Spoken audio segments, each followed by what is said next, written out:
Fala galera, muito bem-vindo a mais um vídeo aqui no canal do Guilherme Córdova, o melhor influenciador financeiro do mundo. Não, mentira, eu tô brincando, rapaziada. Mas o assunto de hoje que a gente vai falar é a taxa Selic a 6,25% e como que isso vai mudar os seus investimentos, beleza? Sei que você já deve ter visto aí vários vídeos, sempre tem a galera fazendo aquelas chamadas, né? E agora, o que acontece? Não é nada disso que a gente vai pregar aqui, beleza? Eu só quero trazer um informativo para vocês mesmo, para que você possa aí fazer uma decisão informada, beleza? E isso que é o mais importante. E será que muda mesmo alguma coisa na sua vida? Vamos conferir no vídeo de hoje.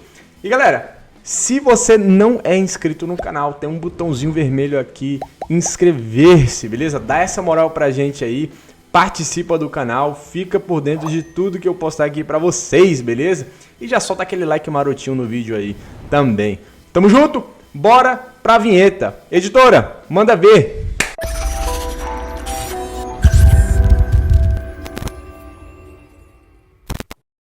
E galera, vamos primeiro entender o que é a Selic, ou a taxa Selic, tá? Ela é a taxa básica de juros do Brasil. Todo país tem a sua taxa básica de juros, beleza? E no Brasil, ela é chamada de taxa Selic.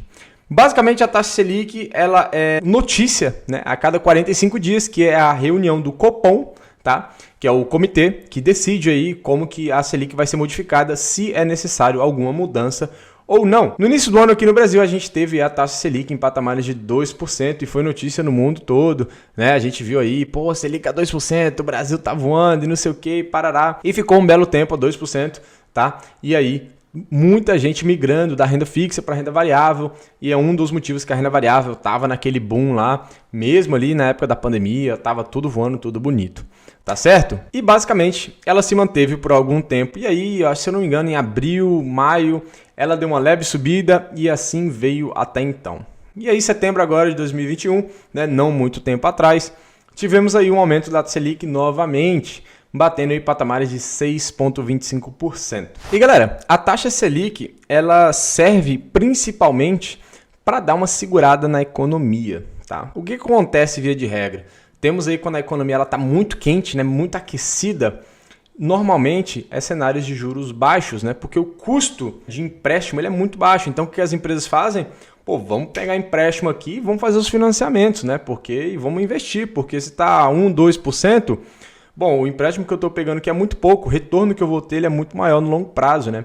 Agora, se eu tenho uma taxa básica de juros a 10%, por exemplo, eu estou pegando empréstimo a 12, 13, 14%, bom, aonde que eu vou pegar esse empréstimo e vou conseguir investir na minha empresa para eu ter uma rentabilidade maior do que o empréstimo que eu estou pegando, entendeu? Então, nesses casos de que a taxa básica dos juros daquele país, seja Brasil, Estados Unidos, Canadá, enfim, vai aumentando, significa normalmente, por via de regra, que a inflação ela está alta, beleza? E é muito o que se chama nos Estados Unidos também. Vou até pedir para a editora colocar aqui, né, imagens de notícias nos Estados Unidos que a inflação está muito alta há muito e muito tempo e o povo urgindo aí, todo mundo urgindo pelo aumento da taxa básica de juros, que ela não se modifica nem lascando, beleza? E aí os juros de empréstimo de hipotecas, linhas de crédito, enfim, o 10 anos, né, do Tesouro Direto americano também está nos mesmos patamares ali há um bom tempo. O 10 anos americano, ele é considerado, né, o livre de risco, beleza? Então ele é o balizador ali da Bolsa de Valores, basicamente, nos Estados Unidos, beleza? Então a taxa básica de juros, ela influencia e muito, né, na economia, porque se você está aumentando a taxa de juros, você está dando um indicativo, né? O governo está falando o seguinte: bom, a economia está muito aquecida, a inflação está muito alta, ou seja, eu tenho uma demanda muito alta, tá certo? E eu preciso reduzir essa demanda. Como que eu reduzo a demanda? Equilibrando o suprimento. Então, o que eu faço? Eu corto o suprimento através de fiscais ou monetárias, beleza? E aí você tem essas duas partes e a Selic vai entrar nessas categorias aí, tá certo? É só uma medida do governo que ele tem para dar uma segurada na inflação, tá certo? Então, a gente viu aí no Brasil também a inflação acumulada, se eu não me engano, tá em quase 12%, né? Se eu não estou enganado, tá? O IGPM também já está na lua aí. Então, o Copom se viu aí na responsabilidade de ter que aumentar a taxa Selic para dar uma segurada na inflação. Muito provavelmente se a inflação persistir, continuar no Brasil, que provavelmente é o que vai acontecer agora, vai ter que aumentar de novo, e vai aumentar de novo, e vai aumentar de novo, até atingir uma inflação de um patamar saudável para o país, tá certo? Agora, galera, quando a gente tem um aumento da taxa Selic, existe um negócio de prêmio de risco. O que é o prêmio de risco? O prêmio de risco ele nada mais é do que a relação entre o risco e o rendimento daquele investimento. Tá? Como que ele vai ser? Agora imagina na situação seguinte que eu estava falando para vocês, dos 10 anos do Tesouro Americano, tá certo? Aquele ativo ele é considerado o livre de risco, ou seja, né, se o 10 anos do bonde americano ele sobe para 1,5%, ou seja, o meu investimento livre de risco é 1,5%, tá certo? Então se a taxa de básica de juros dos Estados Unidos vai subir, muito provavelmente aquele 10 anos ali, o yield dele vai subir também. Ou seja, o meu prêmio de risco diminui. Tá? Então eu tenho que exigir mais das empresas. Ora, se eu tenho uma empresa que ela vai me trazer um retorno, imagina aí a Apple, tá certo? Ela vai me dar um retorno, tá, de 10%. Vou pedir para a editora colocar aqui, ó, Apple 10%, beleza? E eu tenho hoje uma taxa no bonde de 10 anos, se eu não me engano, está no patamar de 1,4%. Tá certo? Vamos imaginar que está 1,5 aí para facilitar o cálculo. Então eu tenho aqui 10% de retorno da Apple, eu tenho aqui 1,5% do livre de risco do investimento, beleza? Se você deduzir aí, você vai ter, né, um 8,5% de prêmio de risco,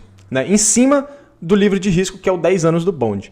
Agora imagine a situação que eu tenho aí o bonde 10 anos, né? O 10 anos do Tesouro Direto Americano sobe para 2,5%. Agora o cenário já mudou. Se você deduzir os mesmos 10% por agora 2,5%, você tem aí o prêmio de 7,5%. E isso impacta muito os investimentos, tá? Isso impacta demais, como vocês podem ver, né?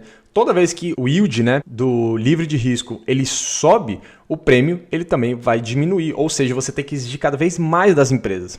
Agora, a empresa vai conseguir te entregar isso de volta em cenários de juros altos? Muito provavelmente não, porque você tem cenários de inflação, depreciação, tá certo?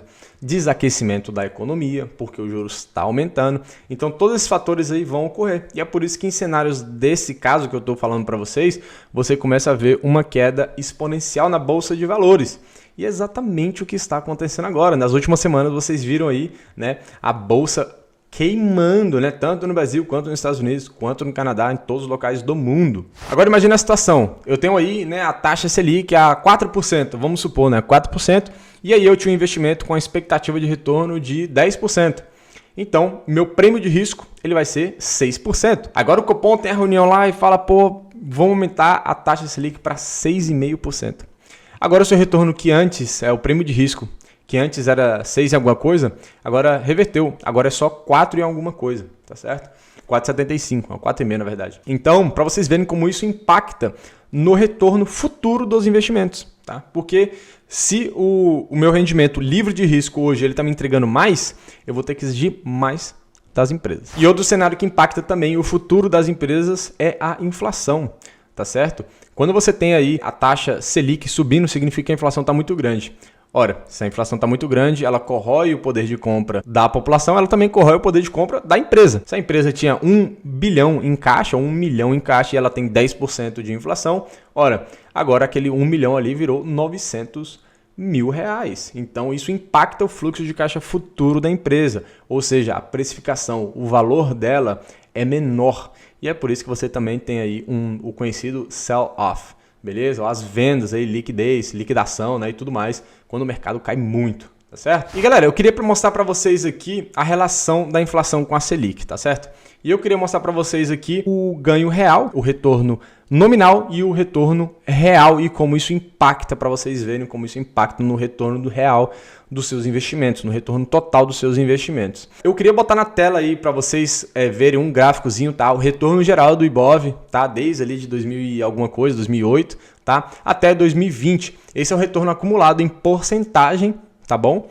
Versus o risco livre, o risk free, tá? O livre de risco aí. E como vocês podem ver, né, eles estão totalmente inversos, tá certo? Então o retorno acumulado do Ibovespa, ele é muito inferior ao retorno, tá, da taxa Selic historicamente, tá? No acumulado aí. Então, como vocês podem ver que há sim ali uma dificuldade, né, de você conseguir ter um retorno elevado, né, no Ibovespa ali, considerando o investimento de livre de risco, o risk-free, que é a bendita taxa Selic. E aí, galera, eu também vou pedir para a editora colocar na tela para vocês aí a rentabilidade nominal, como ela funciona. Imagina que você teve aí um investimento de R$1.000, beleza? E ela te trouxe ao final desse investimento R$1.100. Ou seja, se você dividir um por outro, vai dar 1,10, 1,10. Ou seja, se você diminuir esse 1,10 menos 1, vai dar 0,10 ou 10% ao ano. Ou seja, te dá um retorno de 10%, tá certo? Agora, vamos olhar aqui. Essa aqui é o cálculo de um retorno nominal, tá certo? Ou seja, sem descontar nada. Agora, o que importa é o retorno real, quanto de fato você teve, quanto que você encaçapou aí, beleza? Dentro da sua carteira.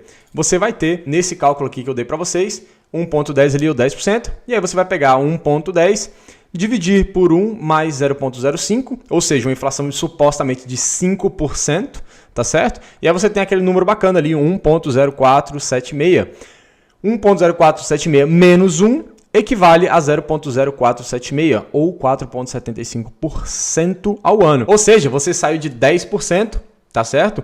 Para 4,76% ao ano com 5% de inflação, beleza? Você vê aí que o seu retorno com 5% de inflação caiu mais da metade, ou seja, você tendo a inflação como metade do seu rendimento, o rendimento ele não cai só pela metade, ele cai mais ainda, porque o retorno foi 10% e a inflação é 5%.